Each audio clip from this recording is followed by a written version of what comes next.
From New York City, the makers of Clipper Craft clothes for men and more than 1,200 leading retail stores from coast to coast present that immortal character created by Sir Arthur Conan Doyle, the world's most famous detective, Sherlock Holmes, starring John Stanley.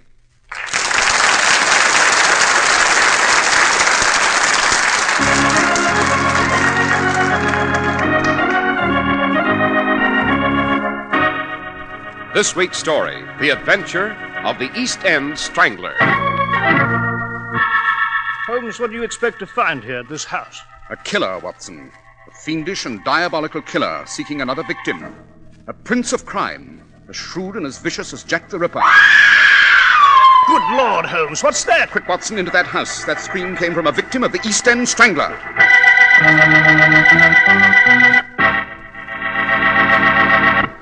We're at the door of Dr. John Watson's study, and we're about to hear another of his adventures with the fabulous Sherlock Holmes. Well, good evening, Mr. Harris. Good evening, Dr. Watson. And what memoir are you compiling tonight, sir? Tonight, Mr. Harris, I am hard at work on an adventure that for sheer terror is unparalleled in my memoirs. If you can imagine a lurking shadow in the dark, the agonized scream of a stricken woman, all London held in a grip of dark horror. I'm afraid I'm a bit ahead of my story here, Mr. Harris. Well, you've got me on the edge of my chair now, Dr. Watson. What's this adventure called? My old friend Holmes always refers to it as the adventure of the East End Strangler. And after you give our audience a few hints on Clipper Craft clothes, Mr. Harris, I shall proceed with our story. Regardless of what the weatherman says, the calendar tells us that now's the time for a new spring suit. A good-looking spring suit that lifts your spirits and makes you feel the way you look. Like a new man. In short, a Clipper Craft suit, styled to make you look your best, broad-shouldered, trim-waisted, the tapered-down look of a well-dressed man. Now, don't say that you can't afford that kind of suit, because you can. Yes, a genuine Clipper Craft suit of pure worsted costs only $45. And that beautiful Clipper Craft topcoat in all-wool gabardine or covert costs from $40 to $47.50. But Clipper Craft clothes look like much more. Feel like much more. Actually make you look like the best-dressed man in any company. So tomorrow, visit your Clipper Craft dealer and treat yourself to a spring suit you'll be proud to wear. A Clipper Craft suit.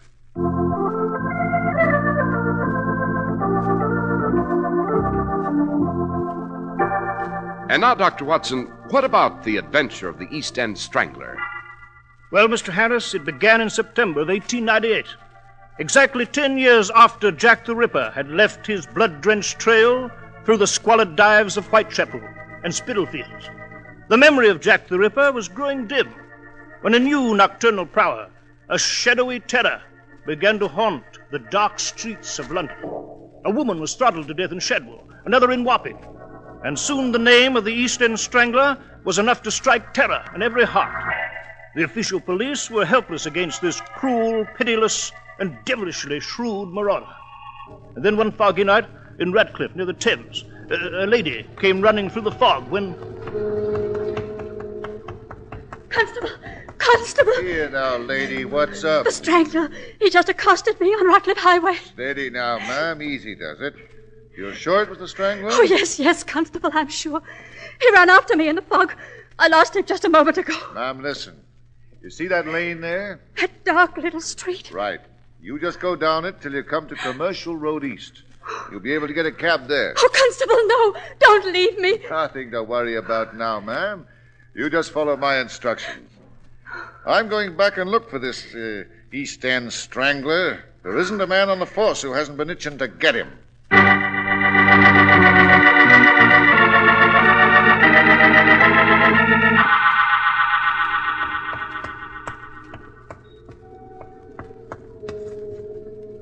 Who's that? Who's standing there in the fog?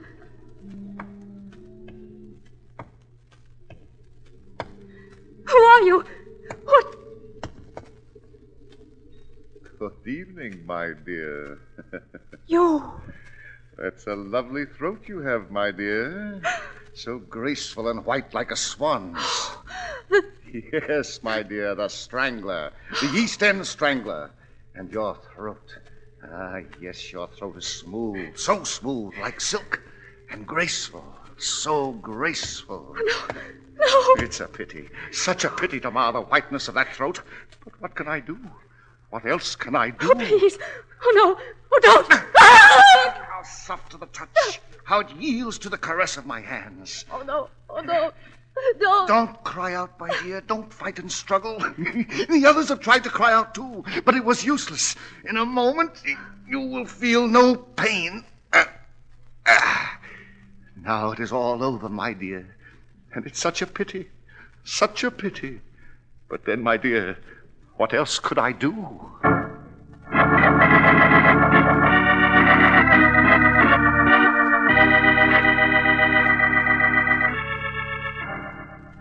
Mr. Holmes, Dr. Watson, this affair of the East End Strangler, I'm forced to admit, has got out of hand. So we have observed in the newspapers, eh, Holmes? Yes, quite, Watson, quite. I must say, Inspector Lestrade, it's rather late in the game to summon my colleague and myself. The official police have bungled this affair badly. I should say. Lady Wyndham last night was his third victim. I've no doubt he's plotting the fourth. Dr. Watson, the man's uncanny, a genius, I might say. He moves about like a shadow, strikes and vanishes. Yes. You've doubled the constables, Lestrade? Yes, Mr. Holmes. But the beggar seems to be on to the police every step of the way. He's eluded every trap we've set for him so far. Then we must bait the hook with a more subtle lure, my dear Lestrade. Now, suppose we examine the facts. Yes? First, the Strangler chooses only women as victims.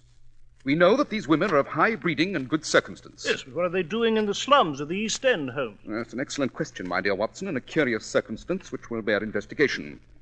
But now, let us examine the exact geographical area of the Strangler's operations. You have a map of London, Lestrade? Yes, Mr. Holmes. Right here on my desk. Capital. Now then, gentlemen, observe. The first victim was found in Shadwell, here. Yeah. The second in Wapping, here. Yeah. And the third and latest, Lady Wyndham, here, in Ratcliffe. Yes. Now, let us draw a circle around these points. By Jove, Holmes. They're all in the borough of Stepney. Precisely, Lestrade. The Strangler, for some pertinent reason, has limited his activities to Stepney in the East End. A whim, perhaps, but I'm more inclined to believe it's either design or circumstance. Now then, let us proceed with our investigation. What now, Holmes? Now, Watson, we shall examine Lady Wyndham's body in the mortuary.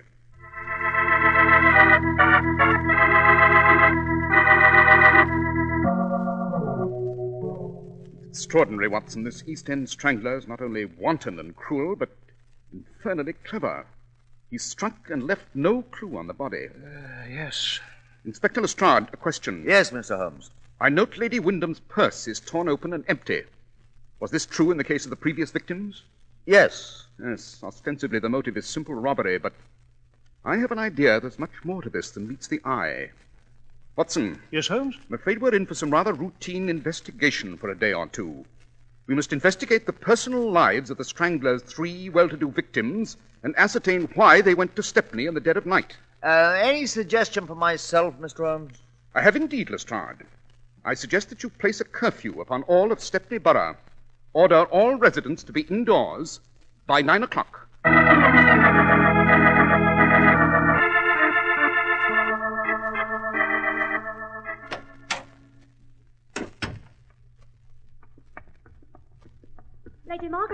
Lady Margaret, ma'am. Oh, it's you, Mary. What?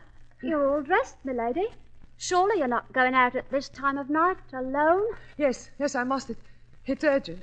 But it's dangerous, Mum.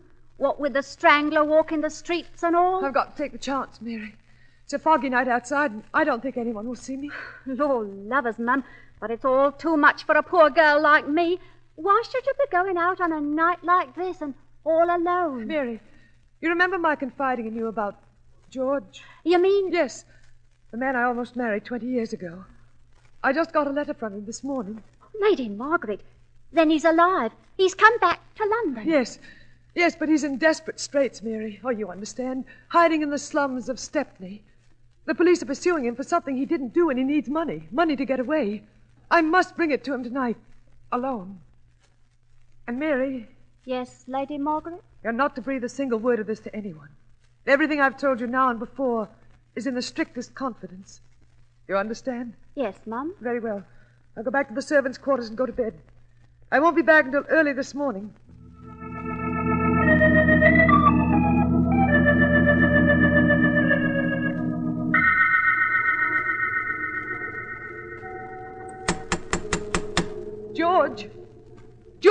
the door. It's Margaret. George! How this house seems dark, deserted. Who? I'm afraid you won't find anyone home, my dear. Who are you? Don't you know Lady Margaret? No. No. Yes, my dear. Don't.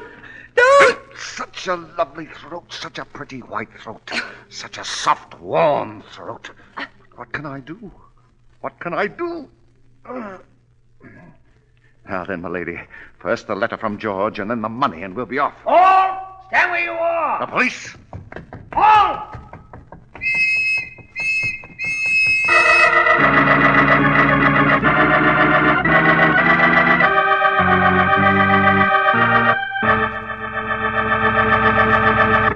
Well, Dr. Watson, this is one adventure I'm going to remember for a long time. Yes, Mr. Harris. What you've heard is only the beginning. In a few moments, after you give our audience some facts to remember on Clippercraft clothes, I shall relate to you what happened. You don't have to pay a lot of money to get real styling in a suit. The kind that makes a man look his best. A Clippercraft worsted suit at $45 or a Clippercraft topcoat from $40 to $47.50 have styling you usually associate with clothes costing much more. You see, Clippercraft can afford the country's foremost designers because of the tremendous volume of Clippercraft clothes Americans buy. Over 1,200 independent merchants from coast to coast have joined in a gigantic buying pool to make possible the amazing values Clippercraft offers today in styling, in fabrics, in fine tailoring.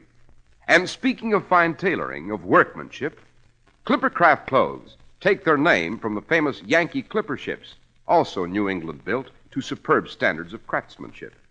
Yes, when your Clippercraft merchant invites you to compare Clippercraft with clothes costing many dollars more, he really means it. That's why men who know insist on Clippercraft clothes bearing the Clippercraft label. So be sure to visit the Clippercraft store in your city. These leading stores in the metropolitan area are proud to add their names to Clippercraft in your suits and topcoats. In Manhattan, Saks 34th, Broadway at 34th. John Wanamaker Men's Stores, Broadway at 8th and 67 Liberty Street. In Brooklyn, Abraham and Strauss. In Newark, New Jersey, Boulevard Men's Shop, Kresge Newark. And in Jamaica, the B&B Clothes Shop, 16408 Jamaica Avenue.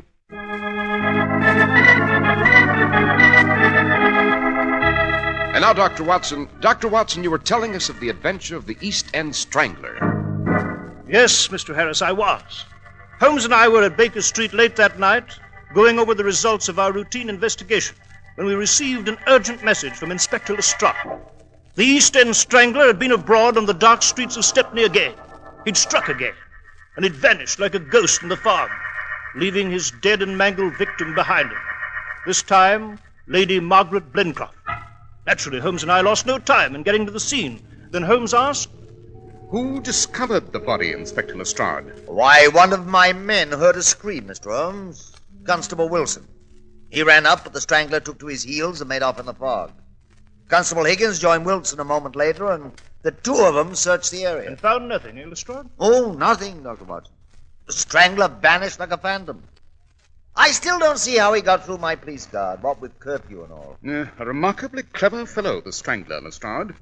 I do not admire his calling, but I must confess a certain grudging respect for his ingenuity. Jove, yes, the fellow is almost fiendishly clever. What next, Holmes? A careful examination of the body, Watson. The same wanton attack, as you see. And one moment. What is it, Mr. Holmes? I note that the contents of Lady Margaret's purse are untouched. It contains £200 and a letter. Well, the Strangler must have been surprised before he could make away with the money, eh, Holmes? Quite, Watson, quite, but it's this letter that interests me at the moment. The request for funds from someone named George, an old admirer, according to the text. Holmes, you think that letter is bogus, Inspector, and so is George. Obviously a pretext to lure the victim into this area. What is it, Holmes? Note, Watson, you too, Lestrade. Observe. There are some small blue threads clutched in the fist of the victim. Blue threads? Yes. You consider them significant, Holmes? I do indeed, very. But come, Watson, it's late. Let us find a cab and return to Baker Street. There'll be time enough tomorrow to track our men down.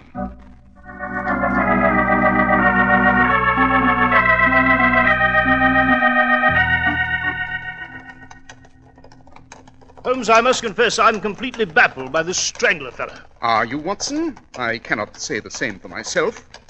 Consider the results of our investigation today. What about them? We found that each victim, on the day of her murder, had withdrawn a large sum of money from the bank. Yes, Holmes, I know. We know that the killer lured his victims to the slums of the East End, and specifically to Stepney, through the use of bogus letters purporting to be from old friends or lovers. Well, what about it, Holmes? Obviously, this fellow who's taken the mantle of Jack the Ripper must have had access to intimate and personal information concerning his intended victims. Yes, that seems reasonable, Holmes. Quite. And therefore, our next step is to pay a visit to the home of the latest victim, Lady Margaret Blencroft, and question her personal maid.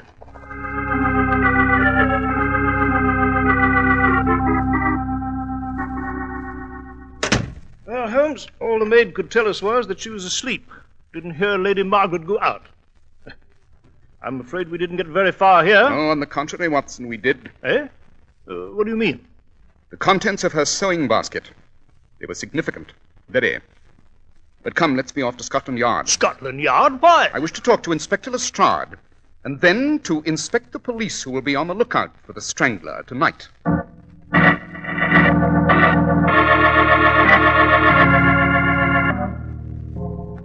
So these are the lists of the Metropolitan Police assignments, eh, Lestrade? That is correct, Mr. Holmes. As you see, London is divided into police areas, and the names of the constables assigned to each area are listed. Yes, quite. I cannot say that I'm impressed by your techniques of criminal investigation, my dear Lestrade, but I must say these police records are in excellent order. Holmes, what the devil does all this mean? Why are you taking such an extraordinary interest in the affairs of the police here? Because, Watson, it's only by way of the official police that we can hope to arrest the East End Strangler. Oh, now, Mr. Holmes, I'm glad to know you're going to require our close cooperation. For once. Quite. Now then, Lestrade, I understand you've requested a special inspection of the police constables before they venture into Stepney tonight. Yes, Mr. Holmes. Come, Watson, let's view this inspection. You may find it most interesting.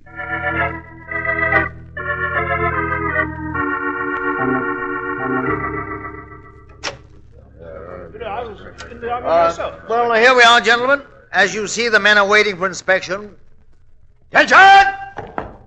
Oh, fine-looking squad of men, Inspector. Finest on the force, Dr. Watson. Suppose we review the constables now, Lestrade. As you wish, Mr. Holmes.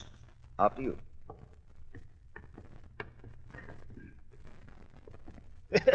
Yeah, I must say, Holmes, this reminds me of the old days with the Army. I recall one day the General reviewed my brigade at Bombay. One moment, Watson. You there. What is your name, Constable? You mean me, sir? I do indeed. What is your name? Higgins, sir. Edward Higgins. Oh, yes. I read your report, Higgins, on what happened last night. Very neat. Very concise. Thank you, sir. I cannot say the same for your personal appearance, however.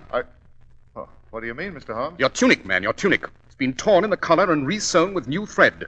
Perhaps you can explain the reason for this. Oh, no, you don't. Holmes, Constable Higgins is running away. Higgins! What's the meaning of this? Come back! Stop that man, stop him. He's running straight for that big window. There he goes! Holmes, he's made good his escape. He has indeed, but only for the moment. We must anticipate his moments from now on. Yes. Come, Watson. There's no time to lose. Right.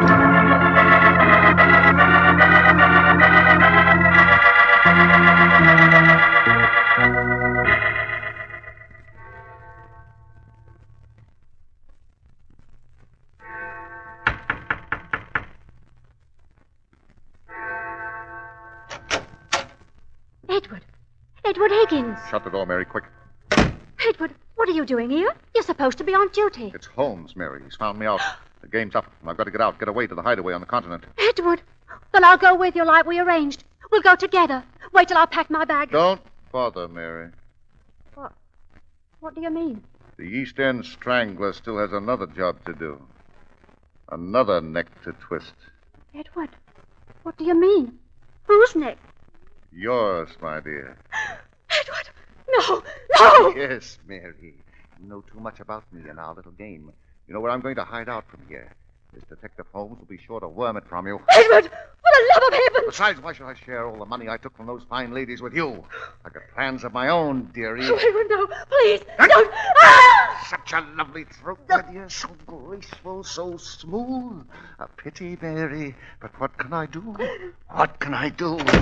Take your hands from her, Higgins. Holmes! Look out, Holmes. He's going to rush you. I'll teach you to interfere. Suppose I teach you a little jiu-jitsu, Higgins. Away you go. Jove, Holmes, you flung him right over your shoulder. Well, he's unconscious. Yes, quite, Watson. He made the mistake of being off balance on the attack. Now, while this constable lies here, Watson, suppose you go out and find another constable to arrest him. And this woman as his accessory.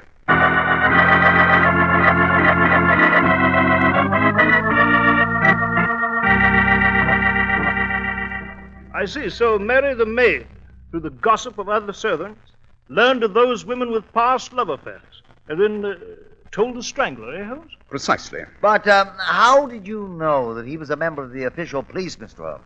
Obvious, Lestrade. Remember, Constable Higgins had an intimate knowledge of police strategy, and therefore was able to elude the patrols. Furthermore, Lady Margaret Blencroft was strangled during a curfew, when only police constables were allowed on the streets. Recall, too, that Higgins, by a curious coincidence, was close to Lady Margaret when she was murdered. Ah, and Higgins' patrol area had always been the Stepney district. Quite. But the blue threads in Lady Margaret's clenched hand, what about them, Holmes? Oh, yes, the blue threads, Watson. They were the same color as the tunics worn by the London bobbies. She tore Higgins's collar in the struggle, and he hurried to his accomplice Mary to have it repaired. I had only to inspect the police line and pick out a man with a ripped collar newly resewn. Holmes, I must say you've conducted a rather sound investigation here. Very professional. Thank you, Lestrade. I appreciate the compliment. And I hope you will not hesitate to call on me in the future. It's always a pleasure to rescue the official police from their own mistakes. Hey, Watson?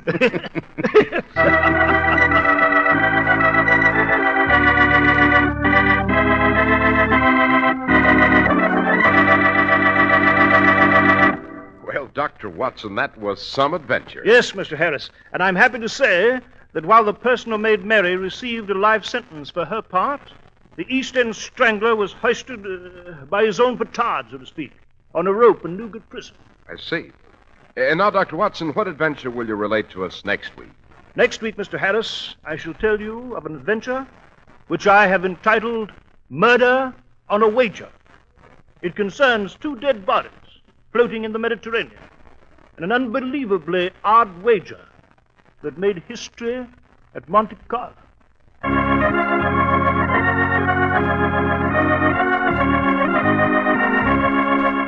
The makers of Clippercraft clothes and more than 1,200 stores from coast to coast have brought you another in the new series of broadcasts featuring the world's most famous detective, Sherlock Holmes.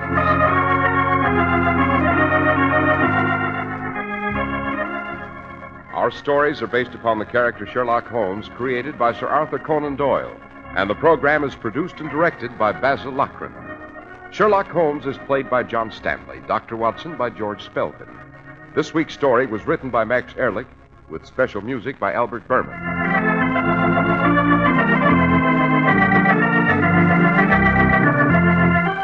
If you don't know your Clippercraft dealer, write Clippercraft, 200 Fifth Avenue, New York City.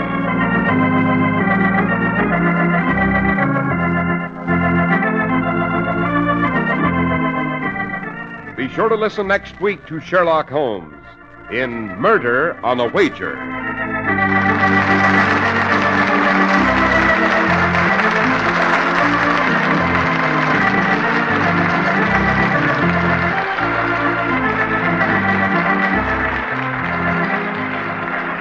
This is Cy Harris speaking for Clippercraft Clothes. This is the Mutual Broadcasting System.